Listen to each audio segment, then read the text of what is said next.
Assalamualaikum warahmatullahi wabarakatuh. Perkenalkan nama saya Wahid Ibnu Hasan, NIM 2425200037, kelas TIA.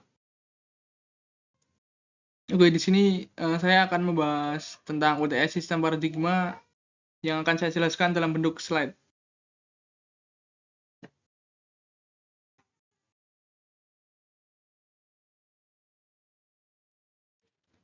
Seiring dengan masifnya penggunaan teknologi berbasis data science, muncul berbagai risiko yang membahayakan pengguna. Beberapa di antaranya adalah perusahaan konsultan politik skandal Cambridge Analytica 2018 yang mengakses data pribadi 87 juta pengguna Facebook tanpa izin. Data itu dipakai untuk menyusun narasi politik yang tidak objektif untuk pemilu presiden Amerika Serikat. Di samping terjadinya manipulasi opini publik, Mark Zuckerberg, CEO Facebook, harus memberikan kesaksian di Kongres Amerika Serikat, dan reputasi Facebook hancur. Hal ini menunjukkan bahwa algoritma data science bisa dimanfaatkan untuk memanipulasi opini politik. Untuk soal yang pertama, jelaskan bagaimana algoritma data science bekerja dalam analisis perilaku pengguna media sosial. Algoritma data science bekerja dengan cara memanfaatkan data besar yang dikumpulkan dari aktivitas para pengguna di media sosial seperti klik, likes, komentar, dan durasi menonton. Lalu data tersebut dianalisis menggunakan teknik statistik, machine learning, dan artificial intelligence untuk menganalisis pola perilaku pengguna. Soal yang kedua, menurut Anda apakah ini bentuk pelanggaran privasi atau bagian dari kemajuan teknologi? Menurut saya, ketua itu bisa saja benar semua. Di satu sisi, teknologi seperti ini memang canggih dan bisa membantu perusahaan memberi layanan yang sesuai dengan minat kita. Tapi di sisi lain, kalau datanya diambil tanpa sepengetahuan atau izin kita, jelas itu pelanggaran privasi. Untuk soal yang ketiga, sistem rekomendasi algoritma TikTok, Instagram, atau YouTube itu lebih mendidik atau justru membatasi cara pikir? Sebenarnya hal tersebut tergantung bagaimana kita menggunakannya. Algoritma tersebut bisa sangat membantu karena menyajikan konten yang sesuai dengan minat kita. Kalau kita suka belajar, maka kita bisa dapat banyak informasi atau ilmu baru dengan cepat. Tapi di sisi lain, algoritma ini juga bisa membuat kita hanya melihat satu jenis konten saja. Ini disebut filter bubble, di mana kita terjebak dalam lingkup informasi yang itu-itu saja. Akibatnya, kita bisa kehilangan pandangan yang lebih luas dan jadi lebih mudah terpengaruh oleh informasi yang belum tentu benar. Untuk referensinya, saya sudah berikan link di bawah-bawah itu ya. Hmm,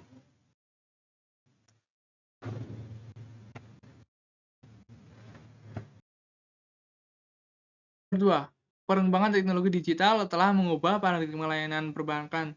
Dulu nasabah harus datang ke bank untuk antri untuk melakukan transaksi. Namun kini layanan tersebut sebagian besar telah digantikan oleh mobile banking, chatbot, dan digital teller seperti yang diterapkan oleh Bank Jago, Genius, dan BRI Digital Branch, melahirkan sebuah paradigma baru, yaitu transaksi perbankan yang dilakukan secara mandiri dan teller berubah menjadi konsultan layanan.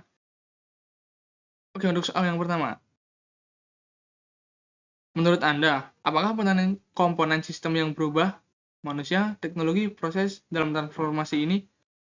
Menurut saya, komponen sistem yang berubah yaitu semuanya ada manusia, yaitu pegawai bank seperti teller sekarang berubah menjadi konsultan atau advisor. Nasabah juga makin mandiri karena bisa transaksi sendiri lewat aplikasi. Kemudian ada teknologi, munculnya mobile banking, chatbot, dan digital teller menggantikan banyak tugas manual. Kemudian ada proses. Proses yang dulu harus tatap muka, sekarang bisa jadi otomatis dan bisa dilakukan kapan saja lewat aplikasi. Untuk soal yang kedua, Apa dampak positif dan negatif dari pergeseran paradigma tersebut terhadap tenaga kerja dan kualitas layanan perbankan? Untuk dampak positifnya, yaitu ada layanan jadi lebih cepat, mudah, bisa diakses 24 jam. Bank jadi lebih efisien dalam operasional. Untuk dampak negatifnya, banyak pekerja di front office jadi hilang atau digantikan teknologi. Kemudian, pegawai lama harus belajar teknologi baru.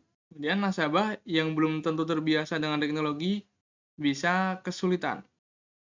Untuk soal yang ketiga, dengan semakin mandirinya nasabah dalam melakukan transaksi, bagaimana seharusnya peran baru pegawai perbankan seperti teller atau customer service dikembangkan agar tetap relevan dan memberikan nilai tambah dalam ekosistem perbankan digital.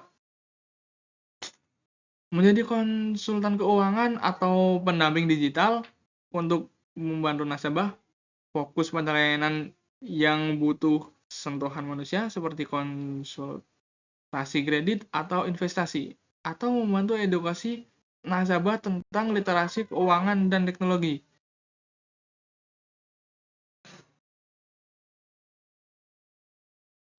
Nomor 3, bayangkan kamu menyimpan laptop dan dompet di dalam loker kampus.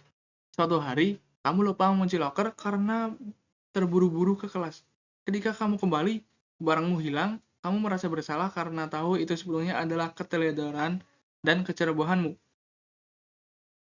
Untuk soal yang pertama,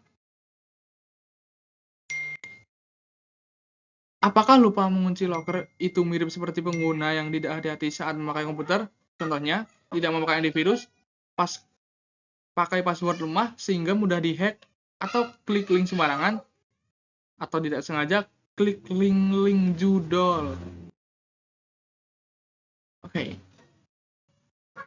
Iya, sangat mirip. Lupa mengunci loker sama aja kayak kita pakai komputer, tapi kita tidak hati-hati. Misalnya, tidak pasang antivirus, pakai password yang gampang ditebak, atau asal klik link yang mencurigakan. Intinya, dua-duanya adalah kelalaian pribadi yang bisa bikin kita rugi. Kalau loker nggak dikunci, barang bisa dicuri. Kalau di komputer, bisa-bisa data kita dicuri atau sistem kena virus. Untuk soal yang kedua, apakah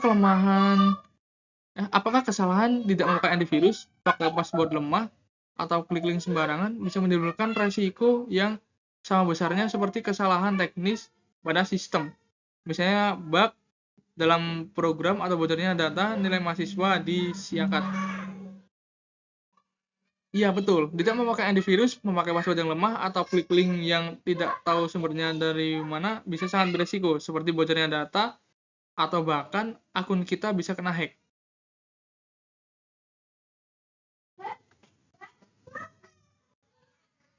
Untuk soal yang ketiga, apakah kedua jenis kesalahan itu sama-sama berpotensi menyebabkan masalah keamanan? Jelaskan berdasarkan pengalaman pribadi. Ya, keduanya bisa jadi sangat bermasalah untuk keamanan. Jika berdasarkan pengalaman pribadi saya, sebenarnya kalau lupa mengunci locker sih, saya belum pernah mengalami hal tersebut. Tetapi kalau klik link sembarangan, saya pernah mengalaminya. Saat itu saya memang belum terlalu paham tentang hal seperti itu, dan pada akhirnya akun game saya kena hack. Nomor 4, Smart City telah menjadi visi pengembangan banyak kota di Indonesia, seperti Jakarta Smart City dengan aplikasi Glow, Surabaya Command Center dengan layanan e-Sapu, dan Bandung Command Center yang menyatukan data dari berbagai dinas. Namun tidak semua inisiatif Smart City berhasil. Beberapa daerah seperti Kota Tegal, Kabupaten Sumenab, Kabupaten Mamuju telah membangun aplikasi layanan pengaduan digital berbasis website atau Android. Namun, partisipasi warga sangat rendah. Masyarakat lebih nyaman menyampaikan keluhan secara langsung ke perangkat desa atau lurah dan lebih percaya interaksi. Untuk soal yang pertama, mengapa paradigma sosial dan budaya masyarakat lokal sangat berpengaruh terhadap keberhasilan implementasi Smart City? Karena teknologi canggih apapun tetap harus sesuai dengan kebiasaan dan cara berpikir masyarakat.